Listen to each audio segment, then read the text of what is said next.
আরে বল্টু, কেমন আছো? আমি পড়ে গেলাম, আমার অনেক লাগলো। এটা কে করেছে? কেউ করেনি স্যার, ও একা একাই পড়ে গেছে। ও আচ্ছা, নাও ব্যান্ডেজ করে দিই তোমাকে।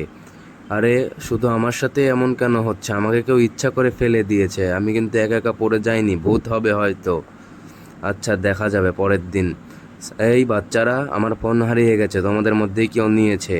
মনে হচ্ছে সবার ব্যাগ চেক করতে হবে। দাঁড়াও। কিন্তু স্যার, আমাদের সবার ব্যাগ তো লকারে, শুধুমাত্র বল্টুর ব্যাগ বাদে। তাহলে বল্টুর ব্যাগই চেক করি। দাঁড়াও, চেক করে দেখি তো। আরে, এটাই তো আমার আইফোন। কোথা থেকে এলো তোমার ব্যাগে? তার মানে তুমিই চোর। যাও, এটা তোমার শাস্তি। বেল না দেওয়া পর্যন্ত তুমি মুরগি হয়ে দাঁড়িয়ে থাকবে ক্লাসের বাইরে। যাও, ছুটি না হওয়া পর্যন্ত তোমার এটা শাস্তি। আমার খুব কষ্ট হচ্ছে মুরগি হয়ে থাকতে। যাই, সবাই বাড়ি চলে যাই। এখন তো ছুটি হয়ে গেছে। আজকে দেখতেই হবে কে আমার সাথে এরকম করছে। আমি যে সিসিটিভিটা ফিট করেছিলাম, দেখি সেটাতে কি ধরা পড়েছে। আরে, এটা তো আমার বন্ধু। ও কেন আমার সাথে এরকম করলো? নেক্সট পার্টের জন্য সবাই লাইক এবং সাবস্ক্রাইব করো, নেক্সট পার্ট আসতে চলেছে।